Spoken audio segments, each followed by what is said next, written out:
各位老友，你係咪都試過咁嘅感覺？明明屋企有層樓住，出街有架車揸，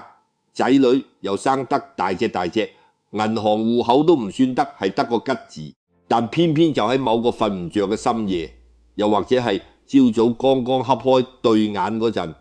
心入面會突然間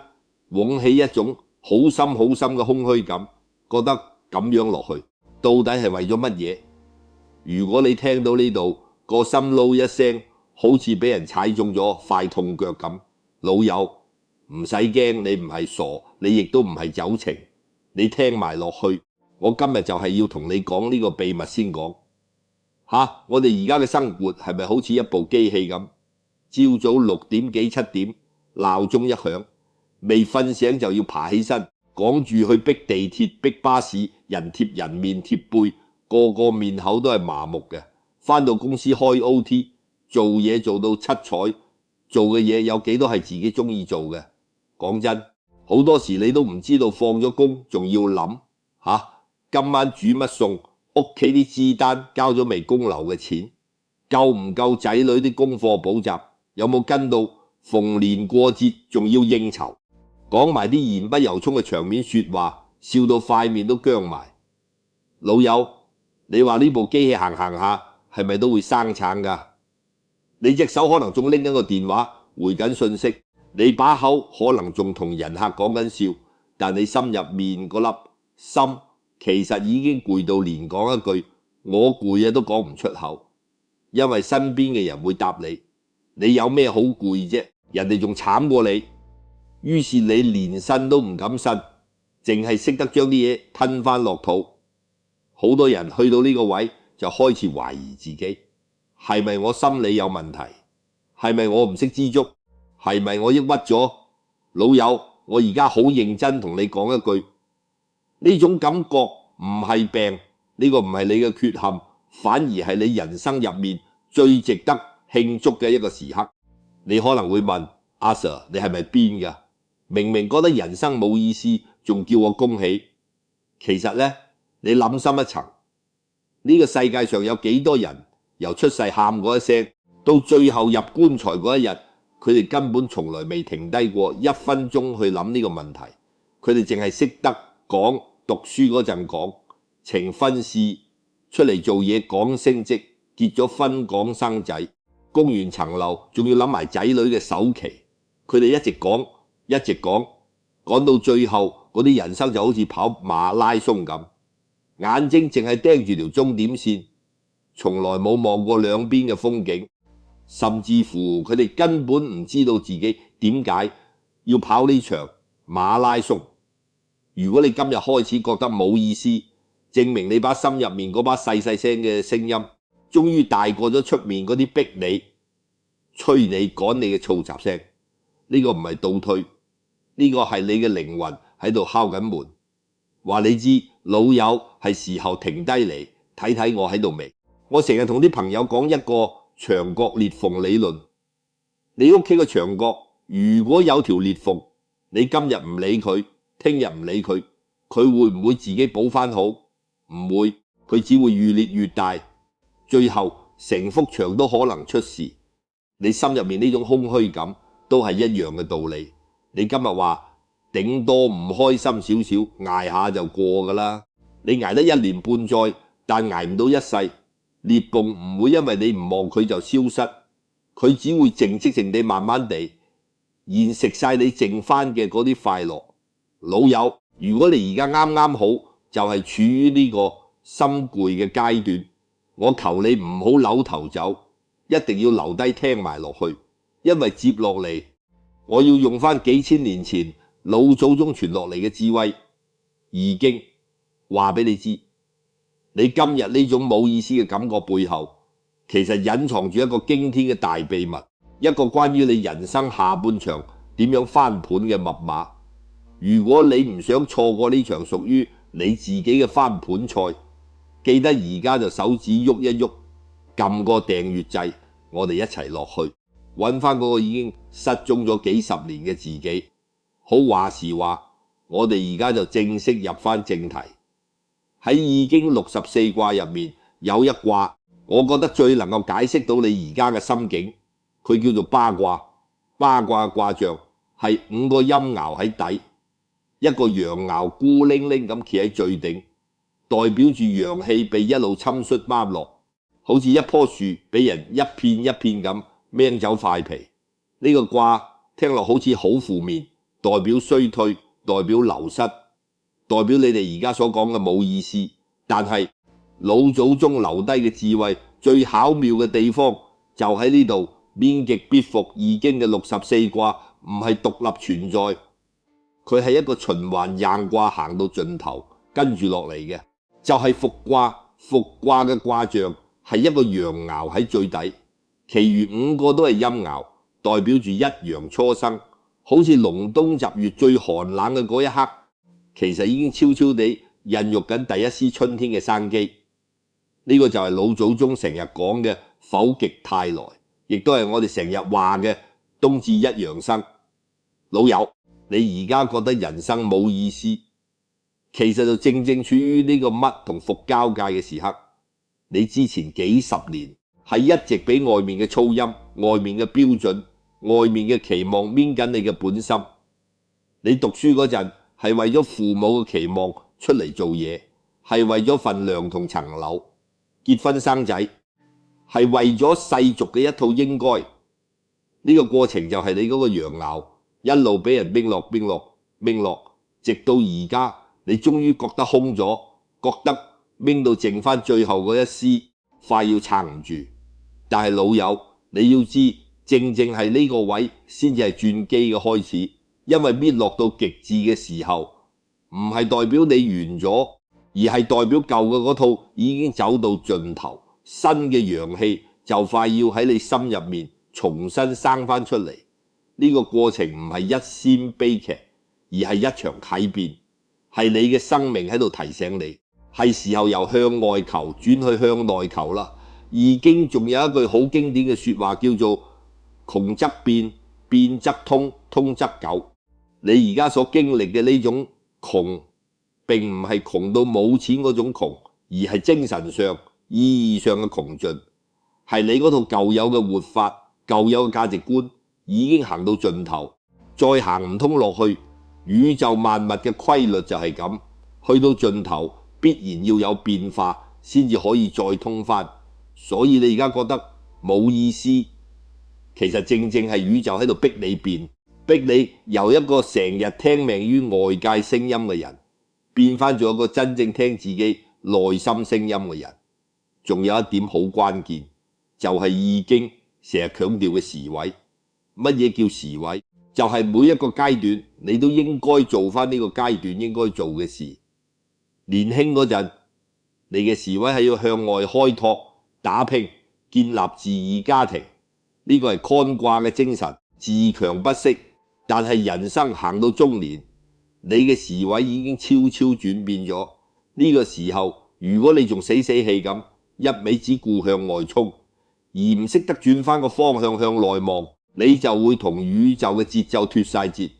跟住你就會覺得點解我咁樣拼命仲係覺得空虛？因為你用緊上半場嘅打法去打下半場嘅波，你梗係覺得唔對路啦。所以老友，你而家嘅冇意思，唔係你出咗問題，而係你嘅生命正喺度用佢自己嘅方式通知你時位已變。好，我哋講完晒易經呢一 part， 你可能會問，咁知道咗呢個道理，我下一步應該點做？老友，其實呢，答案冇你想象中咁複雜，你唔使即刻辭工賣樓走去山上隱居，你唔使做任何驚天動地嘅大決定，你要做嘅只不過係每日揸翻少少時間，可能10分鐘、15分鐘，俾翻自己靜靜地坐低問翻自己一句：我今日呢一刻係咪真心想做緊呢啲嘢？我心入面其實仲想追求乜嘢？呢個過程可能會好唔舒服，因為你已經好耐冇聽過自己把聲。但係你要知，每一次你肯停低嚟問翻自己一句，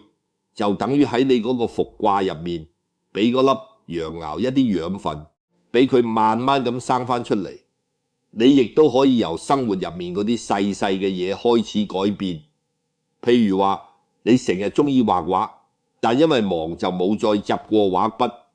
咁今個星期俾翻半個鐘自己翻出嚟畫下。你成日話想同老朋友飲翻杯茶，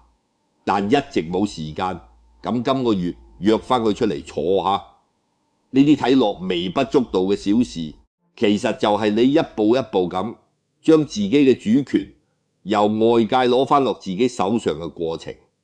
老友，我想你記住一樣嘢，你而家所感受緊嘅呢種空虛，唔係一個要清除嘅敵人，而係一位老朋友，佢係嚟提醒你，話你知你嘅心一直都喺度，佢從來冇離開過，佢淨係一直喺度等緊你，等你有一日肯翻轉頭望佢一眼。你唔使覺得難愧，亦唔使覺得自己浪費咗過好幾十年，因為冇之前嗰段咪嘅過程，就唔會有而家嘅覺醒。你今日肯坐喺度聽我講到呢一刻，已經證明咗你嗰粒羊鰲已經開始喺度喐動緊。人生嘅下半場唔係比賽睇邊個跑得快跑得遠，而係睇邊個肯停低嚟揾翻自己嗰個位。你已經行咗上半場，你已經好叻仔叻女咁埋過嚟，而家係時候用翻自己嘅節奏行翻落去。老友，你嘅心一直都喺度，佢冇病，佢淨係攰咗好耐，佢而家想你聽佢講嘢。如果今日呢番說話講中咗你嘅心事，記得留翻個 comment 話我知，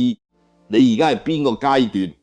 我哋一齊慢慢揾翻嗰個失蹤咗嘅自己，一齊行落人生嘅下半場。其實呢，講到易經嗰個尾卦，我哋要諗深一層，佢背後嘅畫面。易卦嘅卦象係一座山企喺地上面，山下面嗰塊地一路一路咁被侵殺被削去，最後成座山都好似快要塌落嚟咁。老祖宗用呢個卦去講一件事，當一樣嘢夠到盡頭，佢就必然會經歷一個沒落嘅階段，冇得避免。你諗下，你由細個到大，係咪一直都被人灌輸緊一套價值觀？讀書叻就係叻仔叻女，出嚟做嘢人工高就係叻，住得起大屋揸得起靚車就係成功，仔女入到名校就證明你教得好。呢套價值觀好似一棵大樹，你由細個就一路淋水一路施肥，俾佢愈長愈大。你以為呢棵樹就係你人生嘅全部，你以為只要棵樹夠大棵你就會安全，你就會快樂。但係老友，人生行到某個階段，你會發覺呢棵樹嘅樹葉開始一片一片咁跌落嚟。你發現就算你賺到咗你以為足夠嘅錢，個心仍然係唔踏實。你發現就算你住咗豪宅，深夜瞓唔着嗰陣，個心仍然係空嘅。你發現就算你仔女入咗名校，你都冇因為咁樣而覺得自己嘅人生有咗意義。呢一刻你會好驚，你會覺得係咪自己成個世界都崩塌緊？係咪自己一直以嚟嘅努力全部都白費咗？老友，呢個就係掹嘅過程，呢個過程嘅好痛好唔舒服，因為佢等於逼住你，將你以為係你全部嘅嘢一件一件咁拎走。但係你要記住，易經嘅智慧最深奧嘅地方就係佢話你知，極必復。冬天啲樹葉全部跌晒，睇落好似棵樹死咗咁。但係你估唔到，就喺樹木睇落最蕭條、最冇生機嗰一刻，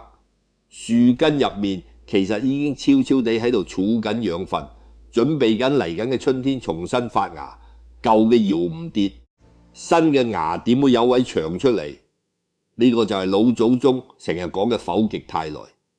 你而家經歷緊嘅呢種崩塌感，唔係終結，而係下一輪新生命嘅前奏。講開易經，仲有一組卦，我覺得對你而家嘅處境好有啟發，就係坤卦同坤卦。坤卦嘅精神係天行健，君子以自強不息。呢個係後生仔嘅卦象，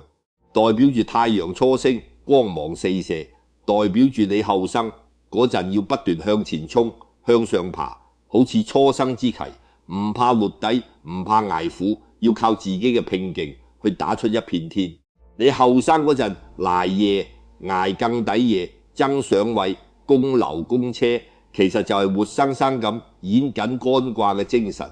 但係人生唔可能一世都用同一套打法，行到中年已經話你知，你應該要轉去修煉坤卦嘅智慧。地勢坤，君子以厚德載物。坤卦講嘅唔係向上衝，而係向下沉大，唔係話你要爭要贏，而係話你要學識包容，學識承載，學識口實。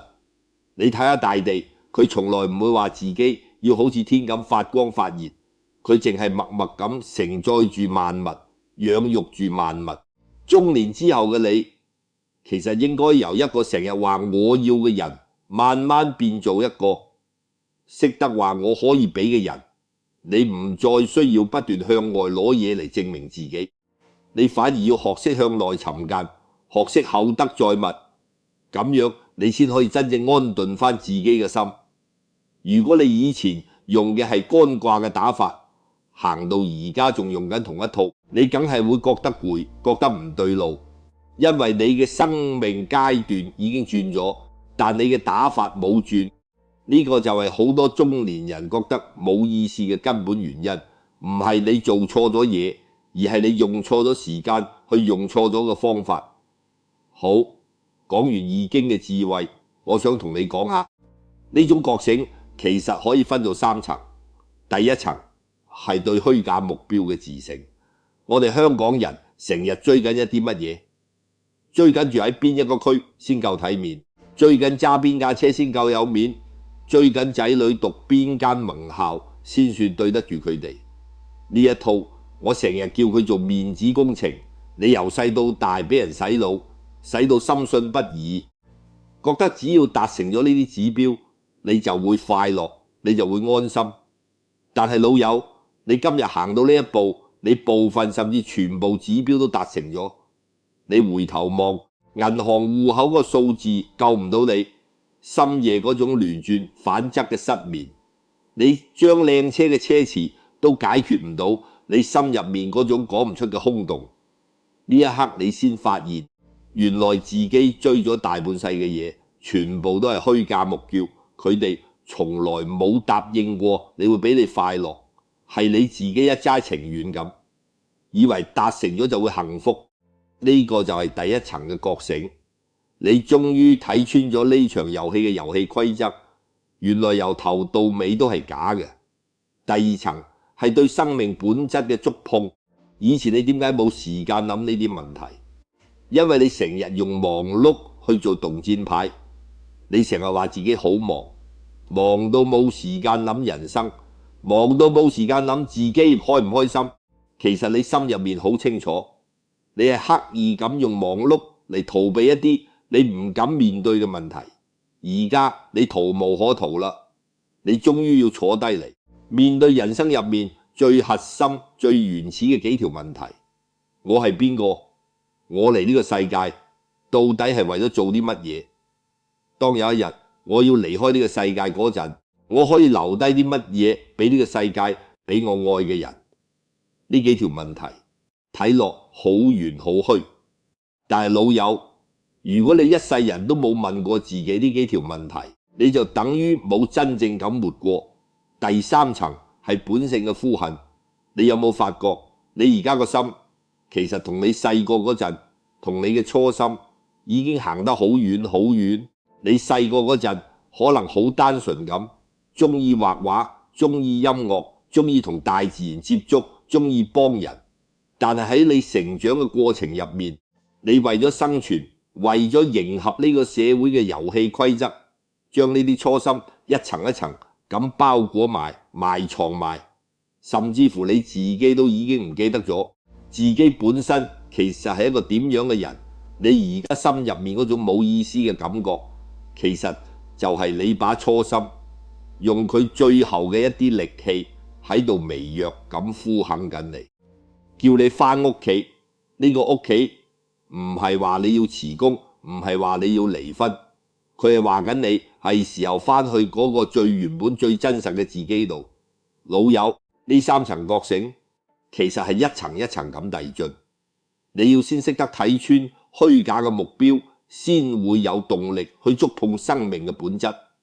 你觸碰到生命嘅本質之後，先會聽到本性喺度呼喊緊你。呢個過程唔係一朝一夕，可能要用返幾年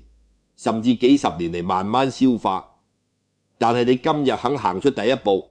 去正視呢種冇意思嘅感覺，而唔係用酒精、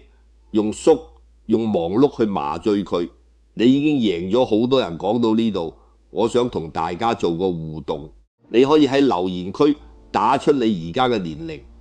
或者同大家分享一下，你係喺邊一個時刻忽然覺得人生最冇乜意義、最冇意思嘅？可能係喺個平平無奇嘅星期二下午，你坐喺辦公室度望住個電腦螢幕，忽然覺得成件事好慌亂。又或者係喺一個深夜，你屋企人都瞓咗，你一個人坐喺廳度，忽然覺得好孤獨。無論係邊一種情況，你都可以打落嚟，我會親自逐個咁回覆大家，同大家一齊傾下。如果你覺得今日呢番說話講中咗你嘅心聲，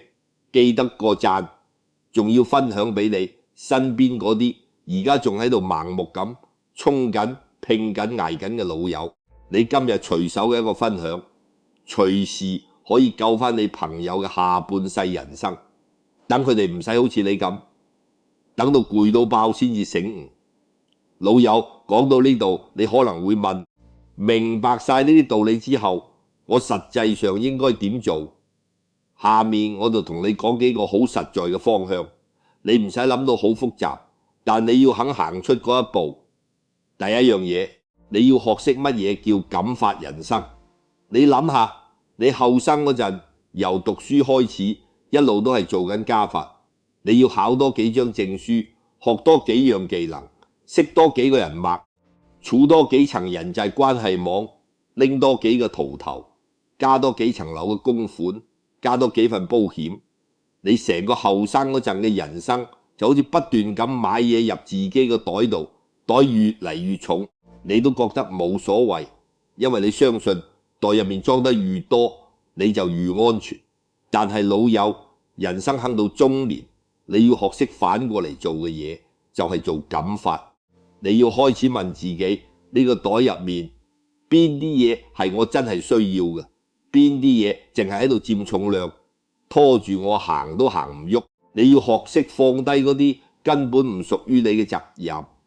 譬如話你老母嘅心結，你老豆嗰啲遺憾，唔一定要由你嚟背晒。你要學識放低嗰啲淨係為咗俾人睇而勉強維持緊嘅形象。譬如話你根本唔中意應酬，但你成日話自己要撐場面。你根本唔中意人哋成日話你叻，但你為咗維持個叻字，不斷咁逼自己做多啲，做好啲。呢啲全部都係你可以放低嘅重量。你放低得越多，你先會發現原來個袋輕咗，你行嘅步伐先可以行得翻自己嘅節奏。第二樣，我想同你講下40而不惑呢句說話嘅真正意思。好多人以為不惑係話你去到40歲，乜嘢都識晒，乜嘢問題你都有答案，好似一個無所不知嘅智者咁。老友，呢個係一個好大嘅誤解。不惑唔係話你識得晒答案，而係話你終於分得清乜嘢先係真正重要，乜嘢根本唔重要。你以前可能覺得揸邊架車好重要，住邊區好重要，人哋點樣睇你好重要。但係去到不惑嘅階段，你會忽然醒覺，呢啲嘢原來全部都唔重要。重要嘅係你今晚瞓唔瞓得着，重要嘅係你同屋企人嘅關係好唔好，重要嘅係你個心而家安唔安寧。名牌嘅手袋，名貴嘅手粒，呢啲嘢喺你40歲之前可能會俾你帶嚟一啲短暫嘅滿足感，但呢種滿足感好似食一啲垃圾食物咁，食嗰陣爽，食完之後個心仍然係空嘅。內心嗰種安寧感先係真正可以填飽你個心嘅嘢。第三樣，講到最實在嘅就係你具體應該點樣做返自己。老友，你以後唔好再淨係問自己我應該做乜呢個問題，問嘅係你嗰個社會期望入面嘅你。你要開始問自己我想做乜呢個問題，問嘅先係真正嘅你。呢個想做嘅嘢唔一定要係一件大事，可能好簡單，就係你每日揸半個鐘去寫幾隻書法，你唔需要寫到出神入化，你淨係中意嗰種一筆一畫嘅寧靜感。又或者你可以去屋企附近嘅公園教下班細路仔下棋，唔使收費，純粹分享你識嘅嘢。又或者你行咗大半世人生，捱過好多風浪，經歷過好多嘢，你可以將呢啲人生經驗寫低嚟，或者講俾後生嘅人聽，等佢哋可以少行嗰啲冤枉路。呢啲事情睇落好細，好唔起眼，但每一件都係屬於你嘅嘢，唔係屬於呢個社會要求你嘅嘢。第四樣，我想講一個好重要嘅道理，叫做利他即利己。你會發現，當你將目光由不斷咁盯住自己轉去望他人嗰陣，一件好神奇嘅事就會發生。你以前成日諗我點樣先可以賺多啲，我點樣先可以活得舒服啲，我點樣先可以俾人睇得起。你不斷咁問自己呢啲問題，但你個心嗰個窿永遠都填唔滿，因為你不斷咁問，不斷咁攞，個窿只會越嚟越大。但係當你開始將目光放喺其他人身上，你可以係幫黑身邊有需要嘅朋友，可以係參與義工服務，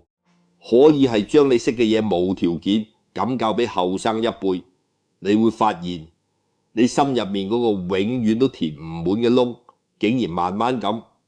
被一種好紮實嘅充實感填滿咗。呢種充實感同你以前賺到錢買到嘢嗰種短暫嘅興奮完全唔同，佢係一種好深層好穩定嘅滿足感。呢個就係人生下半場一個你以前從來冇接觸過嘅全新維度。你上半場活喺一個攞嘅維度，你下半場可以活喺一個俾嘅維度。呢兩個維度，一個令你不斷空虛，一個令你不斷充實。最後我想引返《易經》入面一句好有力量嘅說話，